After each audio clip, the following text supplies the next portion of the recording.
G'day viewers, my name's Graham Stevenson. I'd like to invite you to come on a journey of creativity and learning and adventure through the series Colour in Your Life.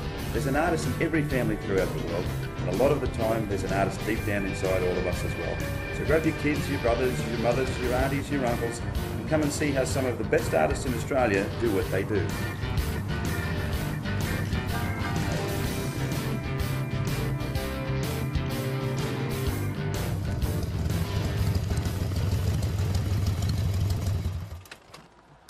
G'day viewers, how are you? And welcome to Colour in Your Life. Welcome to the beauty of the Green Cauldron. I'm an artist and I've been an artist for about 30 years. And in that time, done a lot of exhibitions over the world. I've lived in America, back in Australia now. I actually do a TV show in the States. I work with the company over there that sells art on TV. And after watching a lot of the shows in Australia on art, I basically said to myself, something's not right here. We're not learning anything by doing this. And you might see me on this bike here. It looks a little strange, I know, but I sort of figure what better way to see this beautiful area and this beautiful country than on the back of a Harley Davidson. Now, a lot of the other shows that you've seen on TV, and there's a ton of them these days. We've got cooking shows, we've got gardening shows, we've got shows for just about everything. I mean, how much food can you possibly eat? What I'd like to do with this series of shows on Colour in Your Life is to be able to teach people what they don't normally see on those shows. And in saying that, we're going to be visiting some fabulous artists as we go along in this particular area, about a dozen or so. And you're going to meet some amazing people that do wildlife, that do seascapes, that do landscapes, and you're going to be able to watch what they do. You're going to go right into the studios of these artists. And in that period of time as well, you're also going to get some lessons from me. One-on. You can go to our website, colorinyourlife.com, and see all of this as we go through the series. So come along with me, have a great time, and hopefully you'll learn something as well. I'm on my way to see Catherine Castle, a wildlife artist that lives just on the southern edge of the Green Cauldron here in northern New South Wales.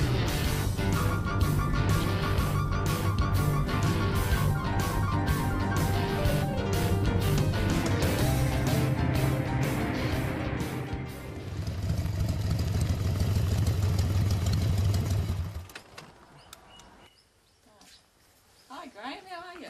G'day Kath, how are you? Good, I'll just fix this up. Beautiful. Sensational. How have you been anyway? I'm good, and you? Good to see you again. You too? Catherine Castle, a brilliant Australian wildlife artist. And what we're going to be doing with Kath today, as you can see Kath's working on one of her pieces right now, but we're going to discuss a little bit about Kath's history with art and how she got involved with wildlife, but then we're going to move on to do our picture of the watercolour kookaburra as well. I spoke to Kath on the phone about this a couple of days ago and she said, yeah, that'd be great. So you're going to get a lesson on how to paint a kookaburra in watercolours. But tell me about what you're doing here anyway. Well, these are some red-tailed black cockatoos, Okay. endangered species. So Yeah. looking out over Mount Horning. So this is for the Caldera Art Prize. So when's the Caldera Art Prize on? About October, I think. Oh, okay. Hope to get it done in plenty of time. It looks beautiful, it really does. Yeah. So how long have you got to go on that one there? Well, I've got all the basic elements in place. I just need to refine it a lot, I think. Excellent. And I can Yeah. see you've got an outdoor studio. It's a little bit overcast today, but I'd say that the sunshine in this place would be pretty great. Yeah. So what are you actually doing at the moment? I mean, how are we going about setting the and what is the material that you're using there? I'm using a 300 GSM Arches cold pressed watercolour paper. Okay. I always stretch it first so it doesn't buckle. Okay. So how do we go about doing that? Cut it to the size. Alright. And this gives you a good texture to work on? It's a great texture to work on. It's just got a little bit of, that bit too smooth, so it. Okay. So, I'm just going to soak that for a few minutes. Beautiful. So once that's, what it does, it obviously expands.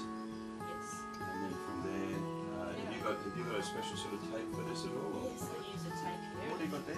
I actually put it in rice just to keep the moisture out of it. Get out of here. Yeah. There you go, you learn something new every day. I've only been doing this for 30 years and I didn't know that. So. Well, it makes the roll last a lot longer. I mean, Okay. these rolls last for 5 years. Oh, that's great.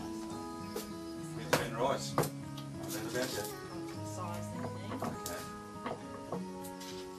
And how long have you generally got to let that sit in the tub for?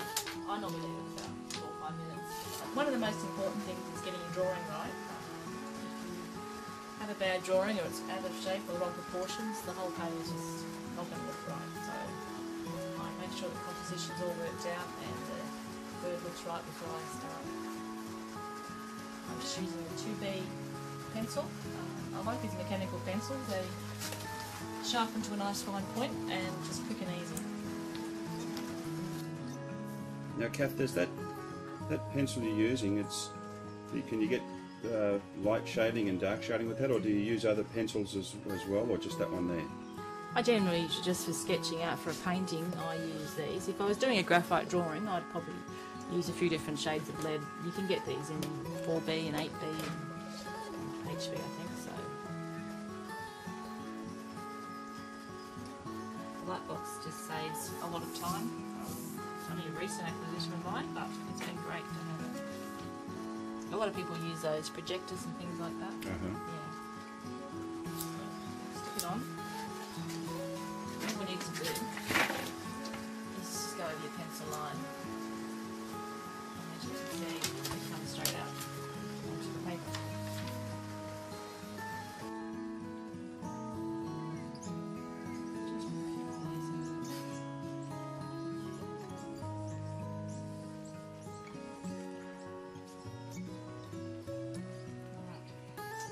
Some masking fluid on now.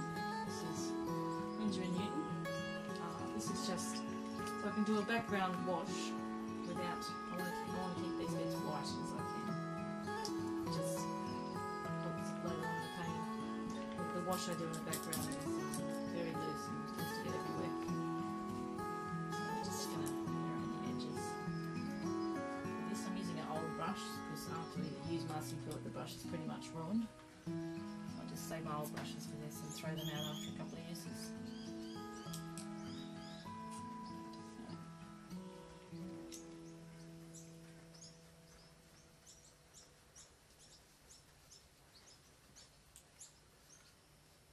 And try not to miss any bits because the wash will just run into, if you miss a little gap or something, the wash will just run into the bit you want to preserve white.